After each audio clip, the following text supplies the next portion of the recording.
আসসালামু আলাইকুম। আপনারা সবাই কেমন আছেন? আজকে একজন একটা ছোট ভাইয়ের একটা প্রশ্নের উত্তর দিব। তো আশা করি এই প্রশ্নের উত্তরটা অনেকেই জানতে চান। তো সে বিষয়ে যে অনেকে আমাকে প্রশ্ন করেন বা ওই ছোটো ভাইয়ের প্রশ্ন ছিল এরকম যে জাপানে শুধুমাত্র ব্রিলিয়ান্ট স্টুডেন্টে যেতে পারে, বা যারা সায়েন্সে পড়াশোনা করছে, কমার্সে পড়াশোনা করছে, যাদের স্কোর অনেক ভালো, মানে জাপানি এই একাডেমিক ব্যাকগ্রাউন্ড অনেক ভালো, তারাই কি যেতে পারে? যেমন অনেকে বলে যে জাপানি ইঞ্জিনিয়ারিং পড়া হয়, জাপানি বিভিন্ন ইউনিভার্সিটিতে পড়ে। তো তাহলে কি শুধুমাত্র ভালো স্টুডেন্ট যারা যারা ব্রিলিয়ান্ট বেশি তারাই যেতে পারে? তো তাই ওই ছোটো ভাইয়ের প্রশ্নটা আমার কাছে খুব ইম্পর্টেন্ট মনে হলো, তাই ওই বিষয় নিয়ে আলোচনা করব। তো এখন আসলে এই ব্যাপারে আমরা যখনই মনে করি যে বিদেশে একজন স্টুডেন্ট পড়াশোনা করতে যাবে, সে ওইখানে ইঞ্জিনিয়ারিং পড়বে, বিদেশ থাকা মানে সেটেল হবে, তার মানে কি একমাত্র ভালো স্টুডেন্ট ছাড়া আর কি অন্য যারা স্বাভাবিক মিডিয়াম স্টুডেন্ট যাদের স্কোর কম, খুব ভালো পড়াশোনা করে নাই, এরা আসতে পারে না, এরকম কিন্তু অনেকের একটা ধারণা থাকে। তো আসলে এই ধারণাটা ভুল। বিশেষ করে জাপানের ক্ষেত্রে, অন্য কান্ট্রির ক্ষেত্রে আমি বলতে পারি না, বাট জাপানের ক্ষেত্রে এই ধারণাটা ভুল। আমি বলি, সত্য কথা বলতে আমি কাউকে ছোট করতেছি না, বাট বাস্তবতা আমি যদি বলি যে আমার একটা এজেন্সি আছে, প্রতিষ্ঠান আছে, আমার প্রতিষ্ঠানে এখন বর্তমানে আপনাদের প্রায় 2 থেকে 250 স্টুডেন্ট আছে। তো এর ভিতরে যেমন একদম যেটাকে আমরা ভালো স্টুডেন্ট বলি, গোল্ডেন এ প্লাস পাওয়া স্টুডেন্ট বা ওই টাইপের স্টুডেন্ট খুবই কম।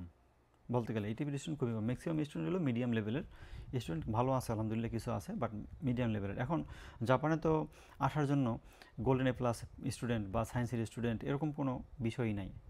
আপনার হলো যে যেই কোনো আপনি আর্টস, কমার্স, সায়েন্স, যে কোনো সাবজেক্টে ওপেন ইউনিভার্সিটি থেকে হোক, যেমন অনেক উন্মুক্ত থেকে যদি পাশ করেন তাও হবে, মাদ্রাসা থেকে যদি পাশ করেন তাও হবে, ইন্টার পাস আমি কথা বলতেছি, ইন্টার পাস মাদ্রাসা থেকে যদি কারিগরি থেকে যদি পাশ করেন তাও হবে।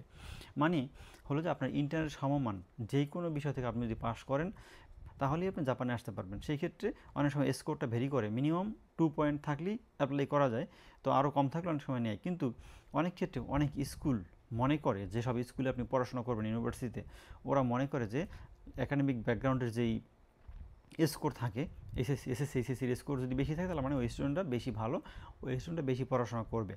এইটা স্কুল মনে করে। এই কারণে অনেক স্কুল আছে যে 3.5-এর উপরে, 4-এর উপরে নেয়। কিন্তু যাদের কম স্কোর তারাও কিন্তু অ্যাপ্লাই করে। অনেক স্কুল আছে এগুলো দেখে না, ব্যাপার না, তাদের কাছে স্টুডেন্ট হলেই হয়েছে, জাপানি ভাষা পারলেই হলো, মানে তাদের উদ্দেশ্য থেকে জাপানি ভাষা পারলেই আর কোনো তাদের কোনো রিকোয়ারমেন্ট থাকে না। তাহলে জাপানে আসার জন্য কিন্তু স্কোর ভালো, স্কোর বা হলে ভালো ইউনিভার্সিটি থেকে পড়াশোনা করা, সায়েন্সের স্টুডেন্ট এমন হওয়া লাগবে এমন কোনো কথা নেই। শুধুমাত্র যেটা রিকোয়ারমেন্ট সেটা হলো জাপানি ভাষাটা শেখা ভালো করে। কেউ যদি জাপানি ভাষা ভালো পারে তাহলে তার জন্য জাপান কোনো সমস্যা নেই। এছাড়াও আরও একটা কনফিউশন থাকে যে জাপানে আমি ইঞ্জিনিয়ারিং পড়বো, তার মানে বাংলাদেশ থেকে কি আমাকে সায়েন্সে পড়াশোনা করতে হবে কি না? টোটালি না। আপনি বাংলাদেশ থেকে মাদ্রাসা থেকে পড়াশোনা করছেন, যে কোনো জায়গা থেকে আপনি ইন্টার পাস করছেন, কোনো রকম ওপেন ইউনিভার্সিটি থেকে, আমরা উন্মুক্ত বিশ্ববিদ্যালয় থেকে যদি ইন্টার পাস করেন, তাও আপনি জাপানে আসার পরে আপনি এখানে ইউনিভার্সিটিতে পড়তে পারবেন। আপনি ইঞ্জিনিয়ারিং এখানে যেমন অটোমোবাইল ইঞ্জিনিয়ারিং কথা বলেন বা অন্যান্য ইঞ্জিনিয়ারিং আপনি পড়তে পারবেন, সমস্যা নেই। এটা কিন্তু কারণ আপনার দেখবে যে জাপানিজ ল্যাঙ্গুয়েজ স্কিল কী, আপনি জাপানে আসার পরে 2 বছর ল্যাঙ্গুয়েজ স্কুল করছেন, ল্যাঙ্গুয়েজ স্কুল থাকা অবস্থায় আপনার N3 N2 পাস আছে কি না এইগুলো দেখেই তারা আপনাকে ভর্তি নেবে। আপনার বাংলাদেশের ব্যাকগ্রাউন্ডের উপরে খুব একটা ওরা দেখে না, নজর দেয় না। তো দু একটা ইউনিভার্সিটি আছে থাকতে পারে, বাট সেটার পার্সেন্টেজ খুব কম। এই জন্য আজকে ক্লিয়ার করে দিলাম যে যাদের একটা ধারণা থাকে যে জাপানে মনে হয় শুধুমাত্র ব্রিলিয়ান্ট স্টুডেন্টরাই যায় বিদেশে পড়াশোনা করার জন্য, বিশেষ করে জাপানের কথা বলতেছি তো আমি, তো আসলে এই ধারণাটা পুরোপুরি ভুল। যে কেউ আপনারা ল্যাঙ্গুয়েজ স্কিল যদি পারেন, ল্যাঙ্গুয়েজ যদি থাকে, ল্যাঙ্গুয়েজ মানে শিখতে পারেন, আর যদি আর্থিক যে বিষয়টা আছে, জাপানে আসতে গেলে 10-12 লাখ টাকা খরচ হয়, এই টাকাটা ম্যানেজ করার এবিলিটি যদি থাকে তাহলেই জাপানে আসা যাবে। তবে জাপানে আসার জন্য সবথেকে যেটা দরকার, ধৈর্য।